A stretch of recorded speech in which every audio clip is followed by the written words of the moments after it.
The following is a production of Frank DeFreitas and the Internet Webmuseum of Holography.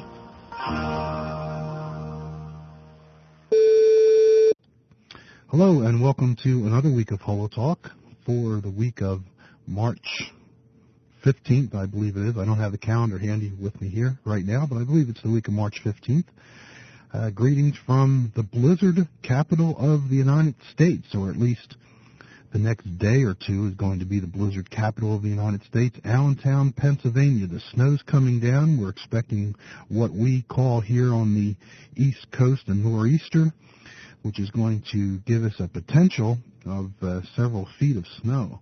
And if you haven't seen Allentown, Pennsylvania, and you're tuning in on Sunday night or perhaps even Monday, it's Sunday night now here, the Weather Channel has a reporter in Allentown, Pennsylvania. So when you turn on the Weather Channel and get updates on this winter storm, you will be able to look right into the town of HoloTalk in my studio. So greetings to everyone. Of course, it's always nice to see the snow coming down, but boy, oh boy, the shoveling that we're going to have to do when this mess is over is going to be incredible. Fortunately, by the middle of the week, we're going to be up into the mid to upper 60s, so it's not going to hang around as if it had hit earlier in the year, like December or January, which would be around for months. So it's going to be a nice night, great night to do holograms. If you've ever done holograms, you know that there's nothing better to dampen vibration in your environment to have a nice cover of snow on the ground and no cars running around on the street. Becomes very quiet. This week we have Steve Michael as our guest, and if you're logging on to listen to his fantastic story, you're in for a real treat. I know when I opened his email, my jaw hit the desk. I just could not believe that all this is happening with such an inexpensive way to make holograms with laser pointers, and Steve's going to be on in just a second to tell us all about this hologram that he made that has a depth of 7.5 feet, which I believe works out to about 2.5 meters. I'm real familiar with nanometers and millimeters, milliliters, and liters, but when it gets up into meters and kilometers, I'm a little touchy on that. So I think it's about 2.5 meters in depth. That works out to 7.5 feet U.S. feet. In any case, Steve's going to be on to tell us all about it, and also a few tips on processing the Slavic materials as well, a few things that he's found out working with those materials. And let me tell you, this is absolutely an incredible story about this depth that he's received in this hologram, because, number one, there's no indication that this is the upper limit. I remember when we first started talking that we thought it was an incredible feat to get a few inches, and I did the 8x10 hologram, which had a piece of coral that went back into the hologram about 8-inch depth, and that was incredible, and it continued on, but when you talk about 7.5 feet, now folks, we're not talking about a very expensive laser system like a water-cooled argon that has an etalon attached to it that allows it to record a great amount of depth that's running in the tens of thousands of dollars. Folks, we're talking about a little battery-powered laser pointer for $14.99, and this was a split-beam laser transmission hologram that he made, and quite by mistake, actually, not by mistake, but by chance. A lot of the stray light actually went past the scene that he had set up. He set up a little scene of the lunar lander module with some astronauts on the surface of the moon and things like that. And he noticed that I'll let him tell you about it, because there's an incredible part of the story, and maybe he should tell you about it as well before I tell you, and we'll just go in and listen to it then. But in any case, also, if you have an opportunity, check out my shoebox holography page, which is a little tiny system that I've put together for introducing children, school-age children, to holography using laser pointers. It all fits in the area the size of a shoebox, and it's also great for demonstrating holography at museums or schools, and even for doing workshops. And what's nice about it is this, like I had mentioned, this whole system packs up into the area the size of a shoebox, And because the laser pointer is battery operated, you do not need to even be around electricity to make the hologram. So that's an interesting aspect of it as well. So let's move on. The interview with Steve, I think, runs about 15 minutes or so, and I'm not going to come back on after it's over. I just want to get this finished up here, run out and grab something to eat and get back and probably do a little bit of shoveling after I get this up. And I want to thank you for tuning in to HoloTalk, and continue to tune in each and every week when we bring you news and information on lasers and holography. And also some late-breaking news that, if not for the Internet, would be virtually impossible to get as quickly as you're getting this right now, because I got this email probably around lunchtime today from Steve, and through the magic of the Internet, within hours I have this up with an interview on the web that everyone can get information about it. So I'm going to me, now this is my own personal opinion, to me, because I don't want anyone saying that I've lost my mind or this or that, I feel that this is one of the most incredible holograms ever made. And the reason being is because we see a lot of deep holograms that are made with systems that run into tens of thousands of dollars, and with very expensive laser systems and optical components and arrangements. But this is something that's completely different, and I see a shift in holography, almost a revolutionary shift in the field of holography. And even though we're still what many high-end holographers would consider low-end holography, I see it having an impact on the upper end sooner or later as well. And I'm not going to go any further with that.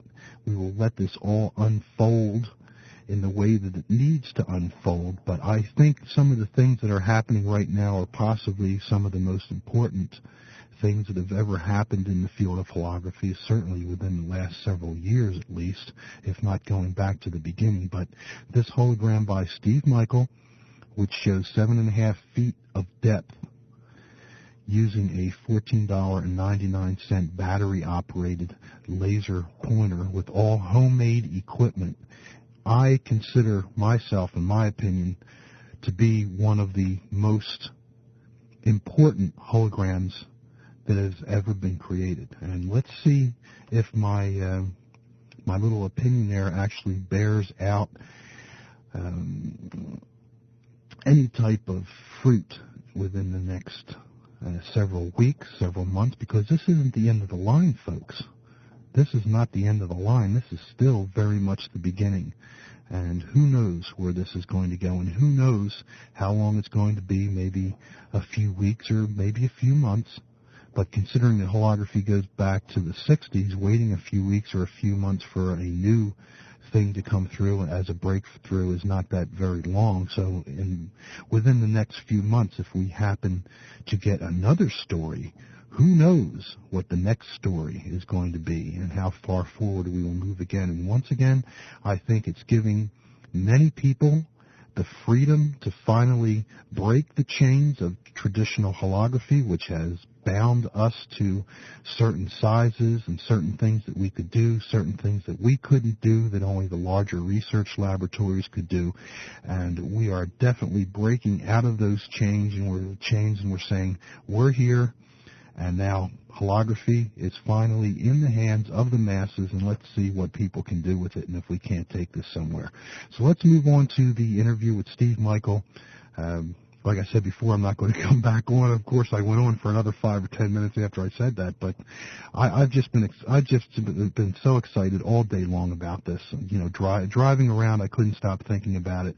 I was grinding my teeth sitting at red lights just thinking about how exciting that this is. So congratulations to Steve Michael, and what he's doing for holography cannot be put into words, believe me. So thanks for tuning in. And first, let's have a word from my sponsor, which is my own studio, because I can't get any other sponsors. so I have to sponsor it myself. Thanks for tuning in. See you next week. Would you like to make your own one-of-a-kind hologram and learn how you can start making holograms on your own at the same time? You can do this and much more by attending one of Frank DeFreitas' holography workshops. From beginner to advanced, Frank's got a workshop that's just right for you. From single afternoon, evening, or weekend introductory workshops to Wednesday evening, 5-week complete courses. And don't forget his newest workshop, Laser Pointer Holography. Located just off the northeast extension of the Pennsylvania Turnpike and Interstate 78, the studio is a quick, non-stop drive from the New York, Philadelphia, and Baltimore, Washington, D.C. areas. For more information, call the studio's toll-free hotline at 1-800-458-3525 and begin your own journey with holography today. That's 1-800-458-3525 for more information on attending a Frank DeFreitas holography workshop today. This is Frank DeFreitas. How are you? Hi, Frank. Fine. I wanted to get you on the phone, and if you don't mind, maybe record a couple of your comments on that hologram that you made for this week's show. The transmission I made with the death? Yeah. Oh, okay. I've already told a few people about that. This is just incredible. I know. It blew me away. I was really amazed to see that I could... all I did was shoot the object beam just went across the whole landscape of the lunar lander thing. Yeah. You know, from front to back. And that was... everything was there. Mm-hmm. No intensity drop-off or anything. Yeah. Which is incredible in itself. You know, I noticed that there was light in the background on my lab wall. Honest to God. I know, so 7.5 feet. 7.5 feet. Now that's incredible. I'm going to try the same setup with my 35 milliwatt and see, you know, what it does. Yeah. Now, is this a split beam hologram? Yeah. No kidding. Yeah. Oh my God. That's unbelievable. Yeah. I mean, this little Infinity 200 is fantastic. Well, I imagine you must be getting a lot of emails like I am from people who are doing this now. Right. As a matter of fact, I just got one from this guy. He had a pointer, and him and his son set up a setup. And they weren't getting. First of all, they were using PFG01. Okay. And they were doing 10-second exposures, and nothing was coming out. It was just, you know, pink. Yeah. The film was pink. Nothing was there.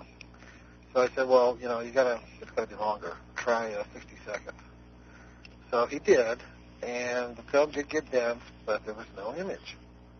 So he said, well, okay, I'm going to buy the Infinity 200, and he did. Yeah. Put that in the system, and it worked the first time. Wow. And is this for a reflection or transmission? Transmission. Yeah. What exposure times are you finding compared to AGFA with the 01s and the 03 emulsions? I'm finding the 01 to be about twice. Okay. And I'm finding the 03 to be 4 times. 4 times? Well, yeah.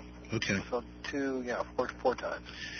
And generally with the 5 milliwatt, like the transmission I did last night, I used a spatial filter with a pinhole. It came out super clean, and it was a 30-second exposure on AGFA 8075. What size plate did you use? A 4x5. Okay. Yeah. Remember I had that cross effect on the 03? Yeah. And I'm finding out the film is because it's such a fine grain film, it's like Kodak's TechPan film, which needs special agitation. With the TechPan film, what you do is you drop it into the TechPan developer, and you agitate it vertically, not flipping it over in the tank. Yeah. For 5 seconds. Then you let it sit for 30 seconds. Mm.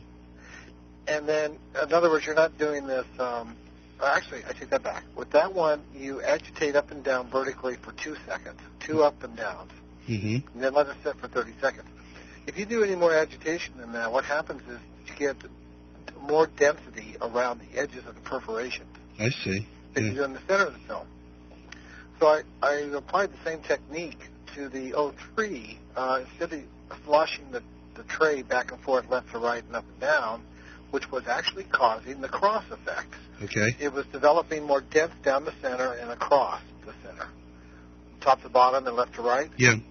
Because of the way I was rocking the tray. So what I did was when I put the film in, I grabbed the corner of the film and used circular agitation for 5 seconds Okay. Let it sit for 30 seconds.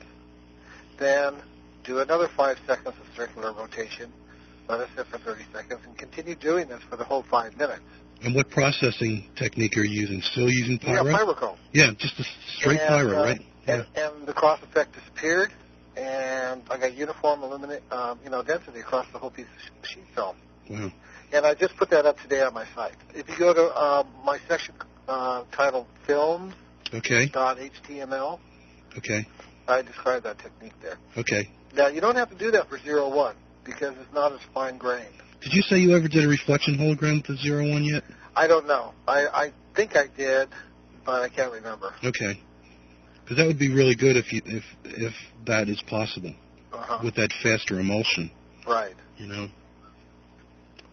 Well, like I said, at the most you're looking at 2 minutes at 03. For 4x5. For 4x5 with the infinitor, and that's a split beam. Yeah. Yeah, so a single beam on the 2.5 by 2.5 plates, or I think it's 50 millimeter by 50 millimeter, their sizes, would cut that down considerably for kids. Yeah. But I'm curious about this, the depth on this hologram. I mean, it's 7.5 feet. That isn't an indication at all that we're maxed out either. Exactly. I mean, I could certainly set something up on my, 10-foot table to see if I can reach 10 feet.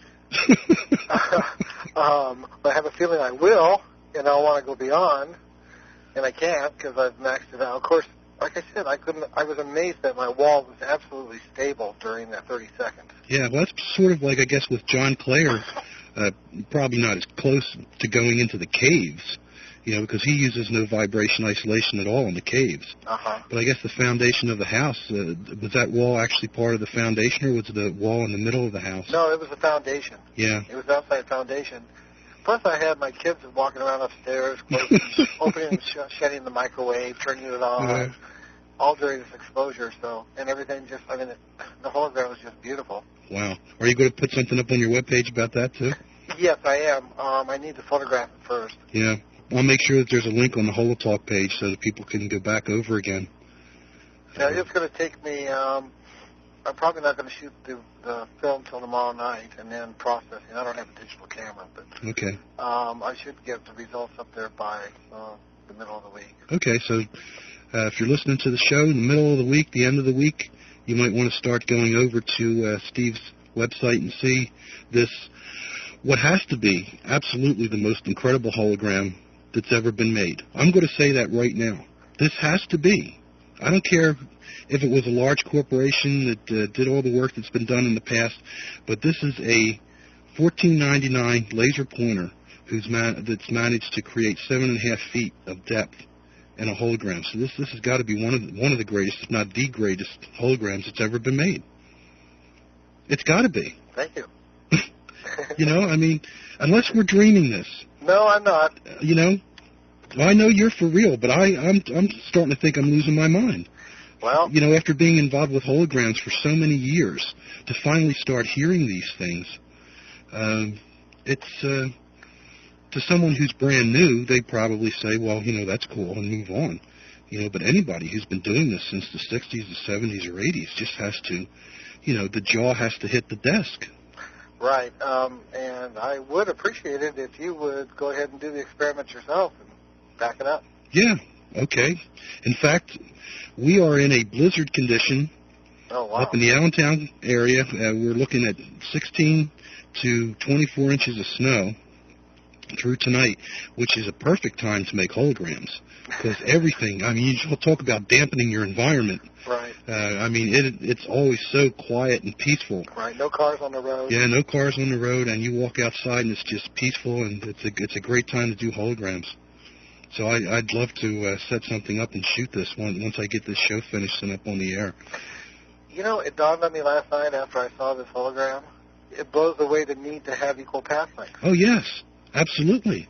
Yeah. If you've got that much coherence in it. Right. You don't even have to worry about path length. What's a path length, they'll be saying in a couple weeks from now. I'm sorry, what was that? They'll be saying, what's a path length? You don't even, that whole terminology may even just drop right out of holography. Yeah, except for those lasers that have shorter coherent length. Yeah. The world has to know about this, and what you're doing. I mean, number one, you come on the show, I think it was back in either late November or early December, and you give us the news about making these holograms using a laser pointer, which was incredible news. And here it is. Within several months, you've got another story and another finding that you've done that if it doesn't blow anybody away, then they're either made out of stone or something. Well, too bad I can't get a patent on it. Yeah. Still not making any money, but that's okay. Well, who knows what it'll lead to eventually someday. That's true. And you, as far as I'm concerned, it's the most exciting time in holography for me for years and years. I mean, I'm addicted to it. And in fact, you must be addicted too. Because I remember you telling me you were going off on another project. I know. And then here you are back in again, so it must be very addicting. I know. I can't get away from it. Yeah. I keep thinking of all these things I want to try, especially the two laser thing with the electric supply that you had. Oh, yeah. Listed. Yeah. I'm really curious about that. Yeah. Wouldn't that be something? And then what you could do, if that works, then you can use one for the reference beam and the other for the object beam. Yeah. And then because of the coherent length, you don't have any path length problems. Gee, you're home free. Yeah. And for anyone who's listening, Steve and I sent a couple emails back, and I had suggested, now I don't know whether this is going to work or not, but as things in the past have shown us, you can't always believe the things that we've been hearing with traditional holography anymore. Those things are falling by the wayside left and right here, as Steve is showing us time after time here. But running two laser pointers, but running them off of the same power supply, which splits the exact current up into two separate currents so that the diode is running at the same current level, and perhaps you can use one diode for the reference beam and the other diode for the object beam. Now, did you maintain any specific object to reference ratios with this transmission hologram? I know sometimes people go 4-to-1 or 2-to-1, some things like that, 6-to-8-to-1 sometimes. Yeah. Were you concerned at all with that, or just set up and shoot? I always try to get as close to 2-to-1 or less, but I think this particular setting was approximately probably 3-to-1, maybe even 4-to-1. Yeah. Yeah, and I was amazed at the brightness. Well, the person that you had mentioned with that infinitor pointer, I think him and his son, did they send you the chess piece? No, they didn't. Oh, I'll pop that on the email and send it to you, because I have the chess piece.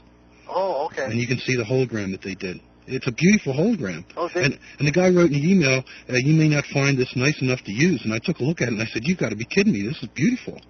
Oh, so he wrote to you? Yeah. Oh, okay. Yeah, I've been. You know what happens with a lot of people? They go through the websites a lot of times, and they send identical emails to a lot of different people. Oh, I see. All the time. Uh-huh. Happens all the time.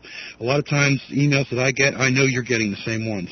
Uh-huh. And I try to answer them, and I know you're probably answering them. But that's what they do.